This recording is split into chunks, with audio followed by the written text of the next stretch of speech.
नमस्कार मित्रांनो, स्वागत आहे तुमचं आपल्या कृषी अपडेट यूट्यूब चॅनलवरती। राज्यामध्ये आज मुसळधार पावसाचा इशारा काही परिसरामध्ये देण्यात आला आहे। तर कोणत्या परिसरांमध्ये पावसाचा अंदाज असणार आहे याबद्दल संपूर्ण माहिती आपण पाहणार आहोत।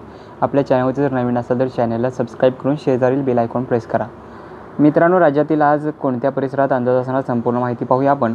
तर राज्यातील आज पावसाचा जोर जो आहे तो मित्रांनो काही परिसरामध्ये आपल्याला पाहायला मिळेल, ज्यामध्ये विदर्भामध्ये,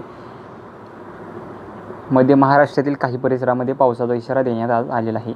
तर राज्यामध्ये एकंदरीत सुरुवातीला पाहूया आपण मित्रांनो, मध्य महाराष्ट्रातील कोणत्या परिसरात पावसाचा अंदाज असणार आहे। यामध्ये सोलापूर, अकलूज, नगर या परिसरामध्ये पावसाचा अंदाज देण्यात आलेला आहे। त्याचबरोबर मराठवाड्यातील काही परिसर असेल, वाशिम, छत्रपती संभाजीनगर, नांदेड या लातूर या परिसरामध्येही पावसाचा अंदाज आहे। तर विदर्भातील मित्रांनो चंद्रपूर, गडचिरोली, देसाईगंज, ताडोबा, गोंदिया, भंडारा या परिसरामध्ये विजांच्या कडकडाटासह जोरदार पावसाचा इशारा हवामान खात्याने दिलेला आहे। तर उर्वरित भाग जो असणार आहे तर उर्वरित भागामध्ये ढगाळ वातावरण राहणार आहे।